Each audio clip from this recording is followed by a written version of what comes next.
दोस्तों नमस्कार। मैं नाथ सोनांचली कथा कहानी और उपन्यास के इस अंक के साथ पुनः उपस्थित हूँ। दोस्तों इस समय मैं वाचन कर रहा हूँ उपन्यास राग दरबारी का, जिसे लिखा है श्रीलाल शुक्ल ने। दोस्तों मैं अपने वाचन के पिछले क्रम में अब तक राग दरबारी उपन्यास के 8वें अध्याय तक का वाचन कर चुका हूँ।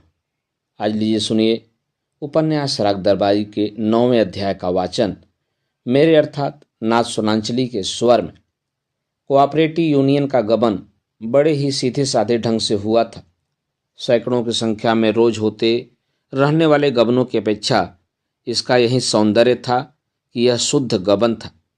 इसमें ज़्यादा घुमाव फिराव न था, न इसमें जाली दस्तखतों की जरूरत पड़ी थी, न फर्जी हिसाब बनाया गया था, न नकली बिल पर रुपया निकाला गया था।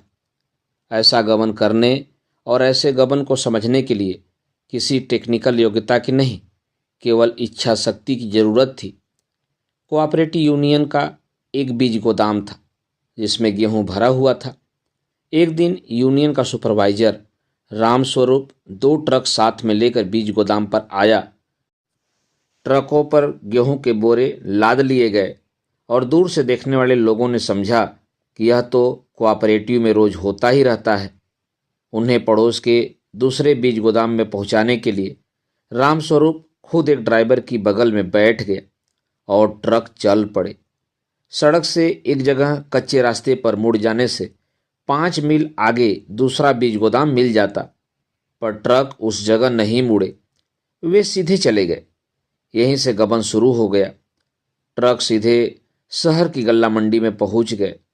वहां गेहूं के बोरे उतारकर दोनों ट्रक गबन के बारे में सब कुछ भूल गए और दूसरे दिन आसपास के क्षेत्र में पहले की तरह कोयला और लकड़ी ढोने लगे। रामस्वरूप का उसके बाद काफ़ी दिन तक पता नहीं चला और लोगों ने विश्वास कर लिया कि गेहूं बेचकर कई हजार रुपए जेब में भरकर वह बंबई की ओर भाग गया है। यह पूरी घटना स्थानीय थाने में गबन की एक रिपोर्ट के शक्ल में आ गई और बकौल वैद्य जी के काटा सा निकल गया।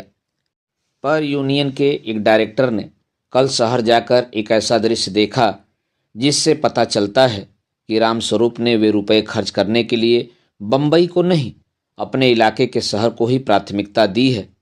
डायरेक्टर साहब यूं ही सिर्फ शहर देखने के मतलब से शहर देखने गए थे। इन अवसरों पर और कार्यक्रमों के साथ उनका कम से कम एक अस्थायी कार्यक्रम होता था।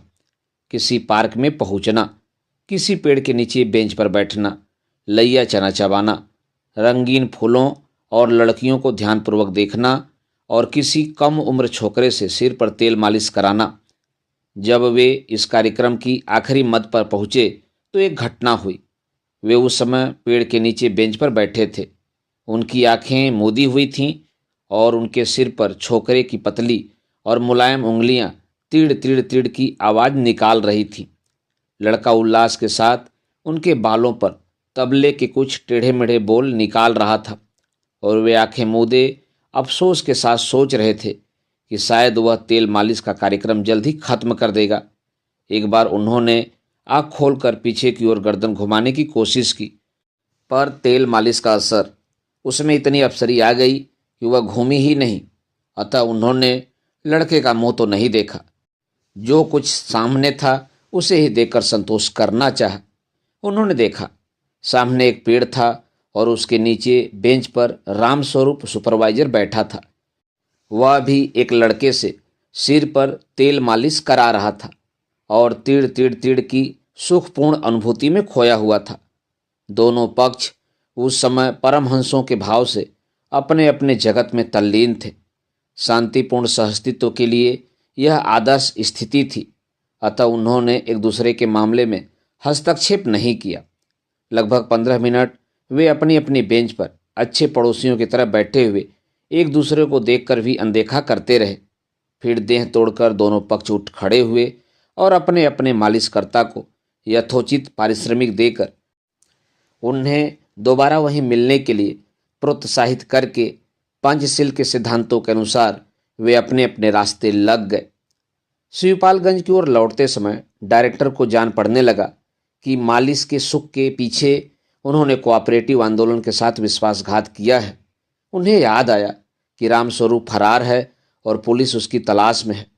अगर वे रामस्वरूप को पकड़वा दें तो गबन का मुकदमा चल निकलता, शायद उनका अखबार में नाम भी छपता। यह सब सोचकर वे दुखी हुए। उनकी आत्मा उनको कुरेदने लगी। अतः वापस आते ही आत्मा के संतोष के लिए वे वैद्य जी से मिले और हिंगवाष्टक चूर्ण की एक पुड़िया फाँक कर उनसे बोले, मुझे आज पार्क में ऐसा आदमी दिखाई दिया जो बिल्कुल रामस्वरूप जैसा था। वैद्य जी ने कहा, होगा, कुछ आदमियों की आकृतियां एक सी होती हैं।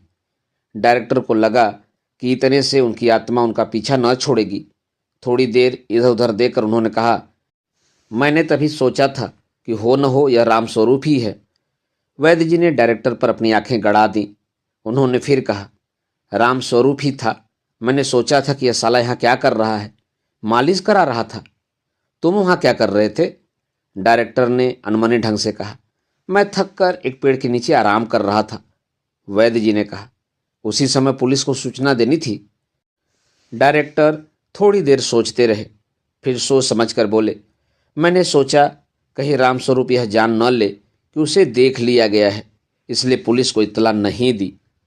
गबन का अभियुक्त बंबई में नहीं बल्कि 15 मील की दूरी पर ही है और तेल मालिश कराने के लिए उसका सिर अब भी कंधों पर सही सलामत रखा है। इस सूचना ने वैद्य जी को उलझन में डाल दिया। डायरेक्टरों की बैठक बुलाना जरूरी हो गया। पूरी बात उन्होंने खाली पेट सुनी थी और उसे भंग पीकर भी सुना जा सके, इसलिए बैठक का समय सायंकाल के लिए रखा गया। शनिचर पृथ्वी पर वैद्य जी को एकमात्र आदमी और स्वर्ग में हनुमान जी को एकमात्र देवता मानता था और दोनों से अलग अलग प्रभावित था। हनुमान जी सिर्फ लंगोटा लगाते हैं, इस हिसाब से शनिचर भी सिर्फ अंडरवियर से काम चलाता था। जिस्म पर बनियान वह तभी पहनता जब उसे सज धज कर कहीं के लिए निकलना होता। यह तो हुआ हनुमान जी का प्रभाव। वैद्य जी के प्रभाव से वह किसी भी राह चलते आदमी पर कुत्ते की तरह भौंक सकता था, पर वैद्य जी के घर का कोई कुत्ता भी हो तो उसके सामने वह अपनी दुम हिलाने लगता था। यह दूसरी बात है कि वैद्य जी के घर पर कुत्ता नहीं था और शनिचर की दुम नहीं थी उसे शहर की हर चीज में, और इसीलिए रंगनाथ में काफ़ी दिलचस्पी थी।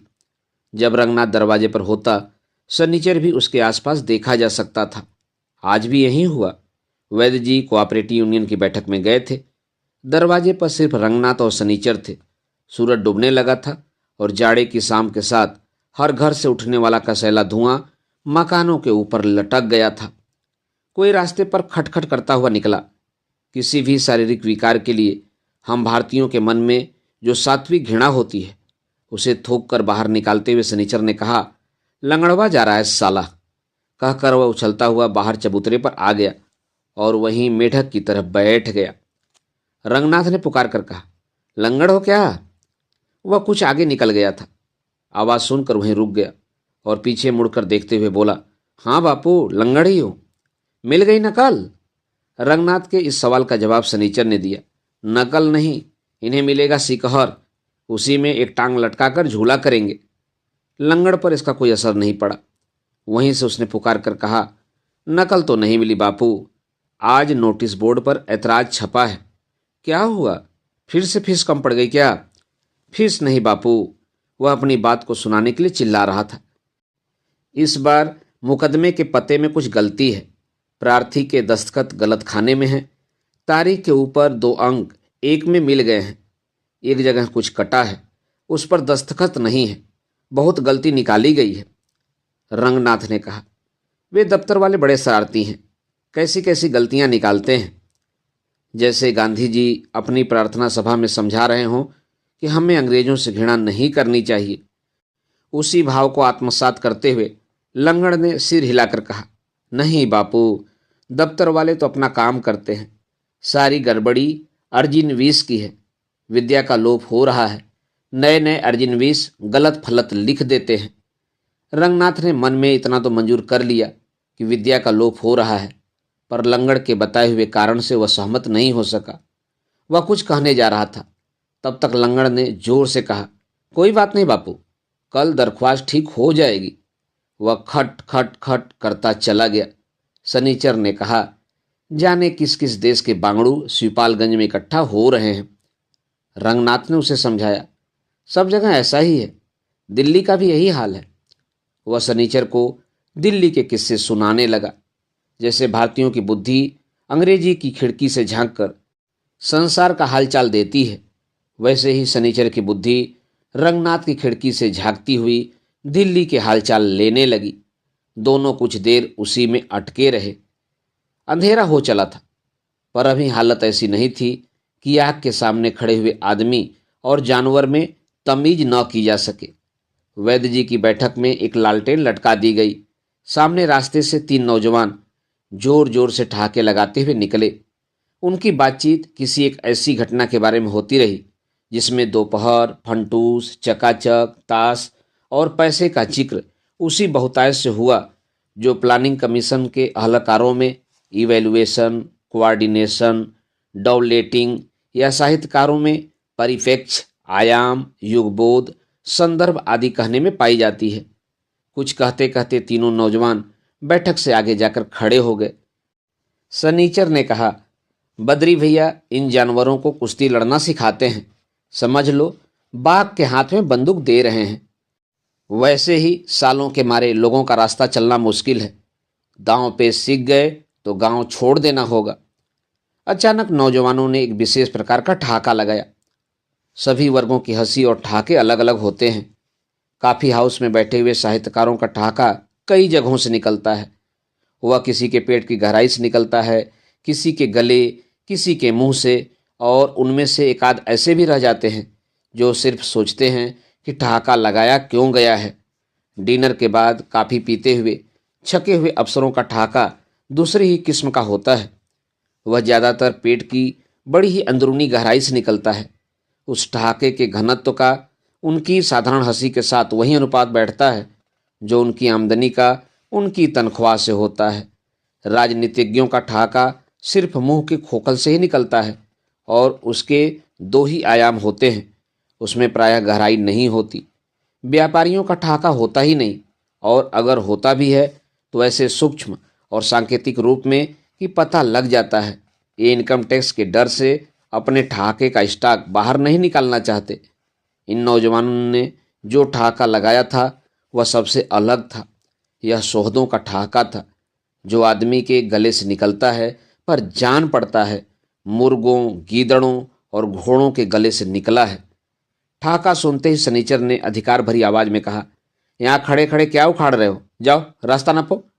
नौजवान अपनी हंसी के पॉकेटबुक संस्मरण प्रकाशित करते हुए अपना रास्ता नापने लगे।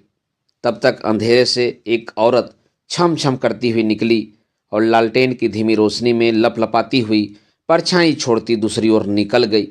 वह बड़बड़ाती जा रही थी, जिसका तात्पर्य था कि कल के छोकरे जो उसके सामने नंगे नंगे घूमया करते थे आज उससे इश्कबाजी करने चले हैं। सारे मोहल्ले को यह समाचार देकर कि लड़के उसे छेड़ते हैं और वह अब भी छेड़ने लायक है। वह औरत वहीं अंधेरे में गायब हो गई। सनीचर ने रंगनाथ से कहा, न जाने वह काना इस कुतिया को कहाँ से घसीट लाया है। जब निकलती है तो कोई न कोई से छेड़ ही देता है। काना से पंडित राधेलाल का अभिप्राय था। उनकी एक आंख दूसरी से छोटी थी और इसी से गधे उनको काना कहने लगे थे। यह हमारी प्राचीन परंपरा है। वैसे तो हमारी हर बात प्राचीन परंपरा है कि लोग बाहर जाते हैं और जरा जरा सी बात पर शादी कर बैठते हैं। अर्जुन के साथ चित्रांगदा आदि को लेकर भी यही हुआ था।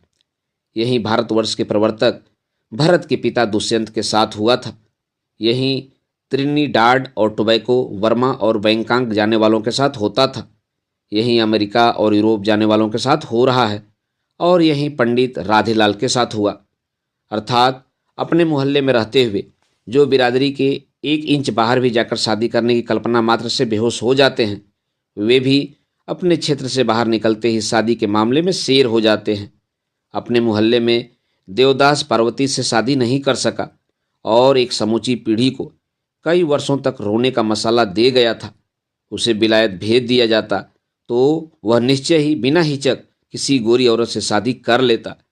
बाहर निकलते ही हम लोग प्रायः पहला काम यह करते हैं कि किसी से शादी कर डालते हैं और फिर सोचना शुरू करते हैं कि हम यहाँ क्या करने आए थे। तो पंडित राधेलाल ने भी, सुना जाता है, एक बार पूरब जाकर कुछ करना चाहा था, पर 1 महीने में ही वे इस कुतिया से शादी करके शिवपालगंज वापस लौट आए।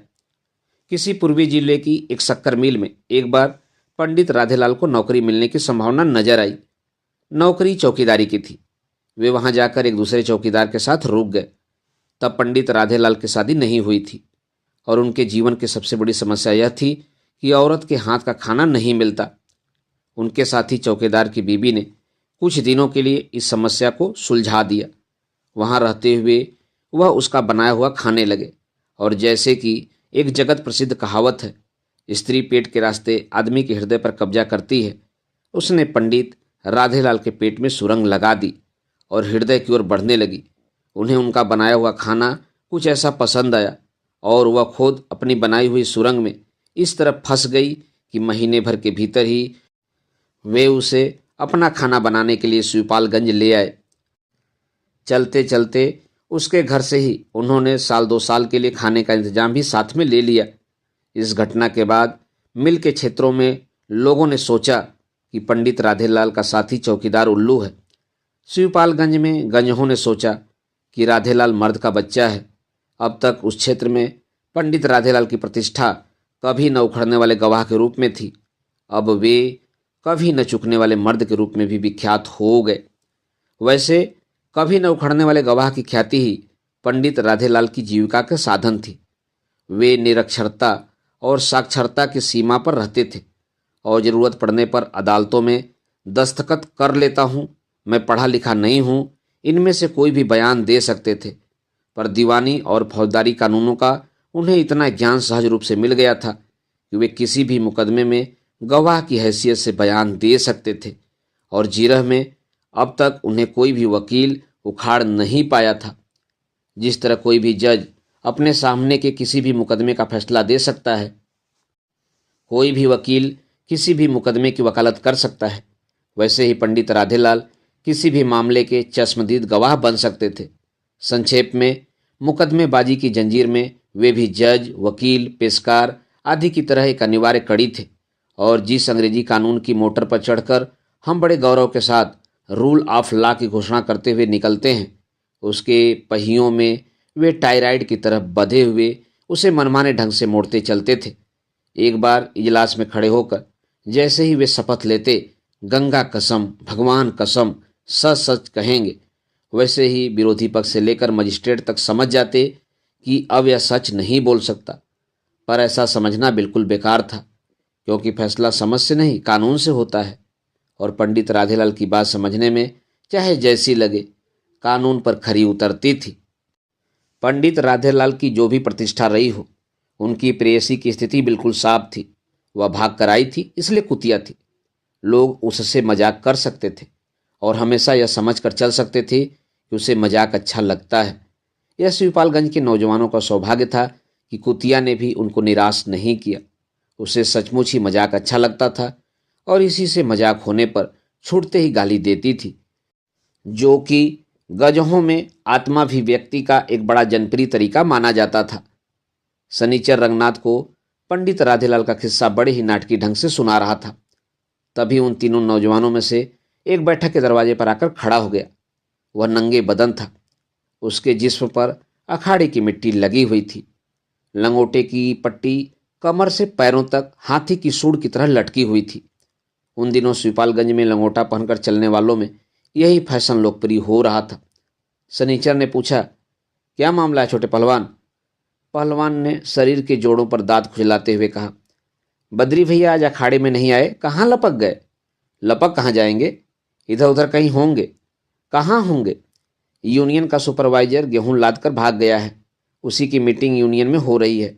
बद्री भी वहीं गए होंगे। पहलवान ने लापरवाही से चबूतरे पर थूक दिया। कहा, बद्री भैया मीटिंग में बैठकर क्या अंडा देंगे? सुपरवाइजर को पकड़कर एक धोपी पाट मारते, उसी में साला टें हो जाता। मीटिंग सीटिंग में क्या होगा? रंगनाथ को बात पसंद आई। बोला, क्या तुम्हारे यहाँ मीटिंग में अंडा दिया जाता है? पहलवान ने इधर से किसी सवाल की आशा न की थी। उसने कहा, अंडा नहीं देंगे तो क्या बाल उखाड़ेंगे। सब मीटिंग में बैठकर राणों की तरह फाय फाय करते हैं, काम धाम के वक्त खूंटा पकड़कर बैठ जाते हैं। रंगनाथ को हिंदी भाषा के इस रूप का विशेष ज्ञान न था। उसने मन में सोचा, लोग यूं ही कहा करते हैं कि हमारी भाषा में सशक्त शब्दों की कमी है। यदि हिंदी के विद्वानों को छोटे पहलवान की तरह अखाड़े में 4 महीने रखा जाए तो व्यक्तिगत असुविधा के बावजूद वे वहाँ की मिट्टी के जर्रे जर्रे से इस तरह के शब्दकोश निकालने लगेंगे।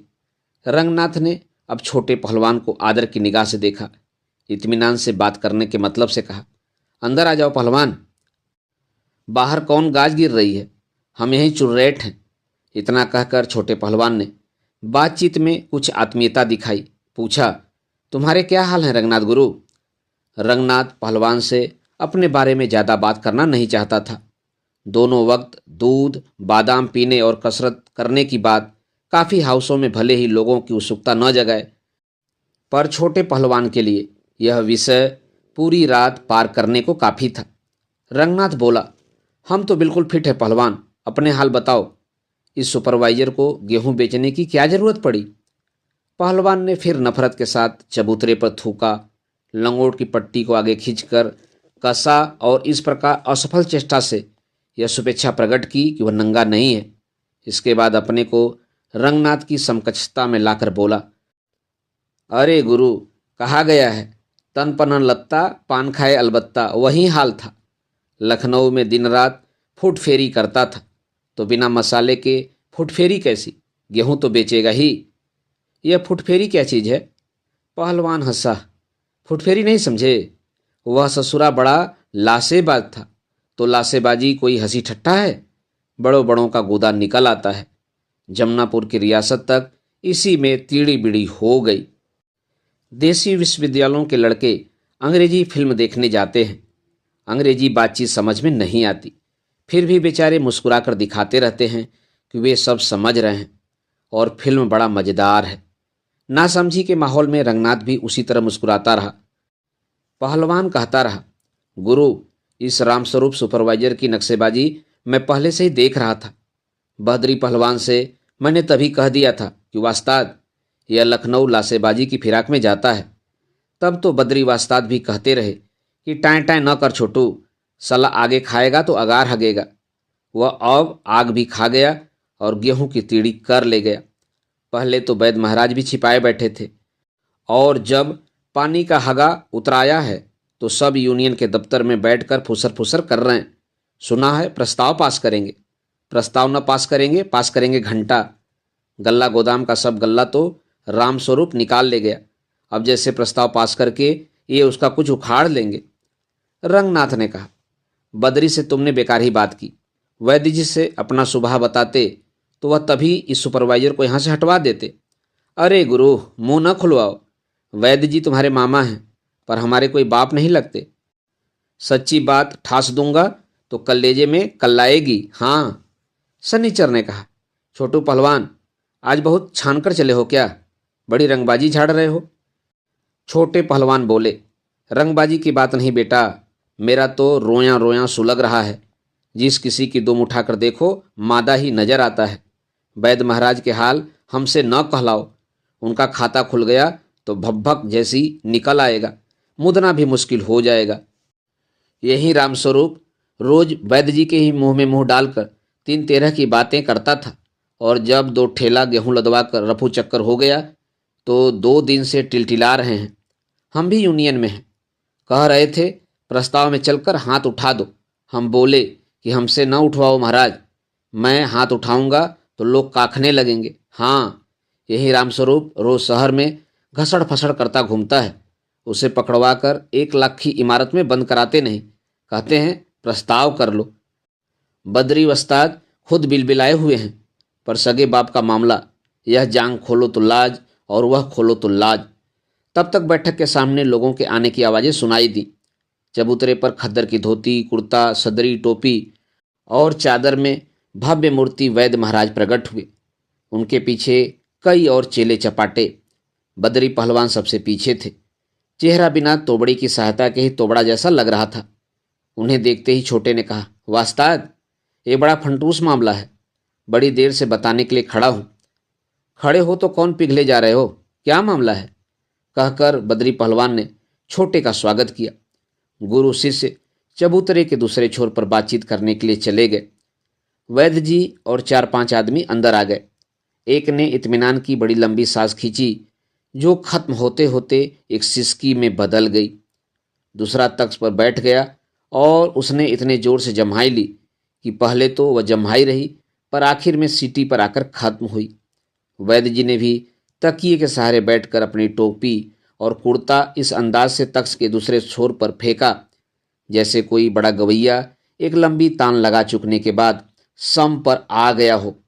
यह स्पष्ट हो गया कि सभी लोग कोई बड़ा काम करके थकान उतारने की स्थिति में आ गए हैं।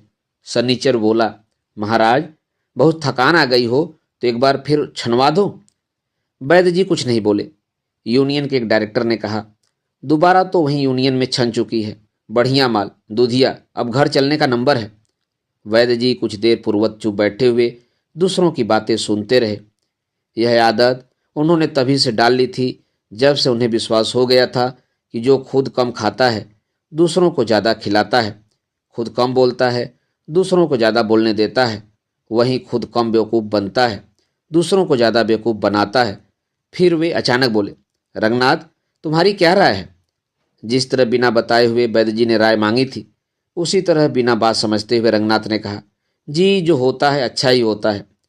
वैद्य जी मूँछों ही मूँछों में मुस्कुराए, बोले, तुमने बहुत उचित कहा। बद्री प्रस्ताव के विरुद्ध था, पर बाद में वह भी चुप हो गया। प्रस्ताव एक मत से पास हो गया, जो हुआ अच्छा ही हुआ। रंगनाथ को बाद में ध्यान आया कि वह अपनी राय यूं ही लुटा चुका है। उसने उत्सुकतापूर्वक पूछा, क्या प्रस्ताव किया आप लोगों ने? हम लोगों ने प्रस्ताव किया कि सुपरवाइजर ने जो हमारी 8,000 रुपये की हानि की है उसकी पूर्ति के लिए सरकार अनुदान दे। रंगनाथ इस तर्क से लड़खड़ा गया, बोला, सरकार से क्या मतलब? गबन आपकी यूनियन के सुपरवाइजर ने किया और उसका हर्जाना सरकार दे? तो कौन देगा? सुपरवाइजर तो अलिखित हो चुका है, हमने पुलिस में सूचना दे दी है, आगे सरकार का दायित्व है, हमारे हाथ में कुछ भी नहीं है। होता तो सुपरवाइजर को पकड़कर उससे गेहूं का मूल्य वसूल लेते। अब जो करना है सरकार करे, या तो सरकार सुपरवाइजर को बंदी बनाकर हमारे सामने प्रस्तुत करे या कुछ और करे। जो भी हो, यदि सरकार चाहती है कि हमारी यूनियन जीवित रहे और उसके द्वारा जनता का कल्याण होता रहे तो उसे ही यह हर्जाना भरना पड़ेगा, अन्यथा यह यूनियन बैठ जाएगी। हमने अपना काम कर दिया, आगे का काम सरकार का है, उसकी अकर्मण्यता भी हम जानते हैं। वैद्य जी इतनी तर्कसंगत बातें कर रहे थे कि रंगनाथ का दिमाग चकरा गया। वे शासन की अकर्मण्यता, जनता का कल्याण, दायित्व आदि शब्द बार बार अपनी बात में ला रहे थे। रंगनाथ को यकीन हो गया कि नए जमाने में लोग जैसी भाषा समझते हैं, उसके मामा पुरानी पीढ़ी के होकर भी वैसी ही भाषा बोलना जानते हैं। बद्री पहलवान छोटे से बातचीत करके वापस आ गए। बोले, रामाधीन के यहाँ डाका तो नहीं पड़ा, पर इधर उधर चोरियां होने की खबरें आई हैं। वे अपने बाप के सामने प्रायः अदब से बोलते थे। यह बात भी उन्होंने इस तरह से कही जैसे छोटे और उनके बीच की बात का यही निष्कर्ष था और उसे बताना उनका कर्तव्य था। वैद्य जी ने कहा, चोरी डकैती सर्वत्र तो यही सुन पड़ता है, देश रसातल को जा रहा है। बद्री पहलवान ने इसे अनसुना करके जैसे कोई हेल्थ इंस्पेक्टर हैजे से बचाव का उपाय बता रहा हो, जनसाधारण से कहा, पूरे गांव में चोरी की चर्चा है, जागते हुए सोना चाहिए। सनीचर ने उछलकर अपना आसन बदला और पूछा, जागते हुए कैसे सोया जाता है पहलवान? बद्री ने सीधी आवाज में कहा, टिपिर टिपिर मत करो, मुझे आज मजाक अच्छा नहीं लग रहा है। चबूतरे पर जाकर अंधेरे में छोटे पहलवान के पास बद्री खड़े हो गए। मित्रों, अभी आप सुन रहे थे उपन्यास राग दरबारी के 9वें भाग का वाचन मेरे अर्थात नाथ सोनांचली के स्वर में। दोस्तों, उपन्यास राग दरबारी के आगे के भागों का वाचन आप मेरे वाचन के अगले क्रम में सुन सकते हैं, तो जुड़े रहिए कथा कहानी और उपन्यास के साथ। धन्यवाद। नमस्कार।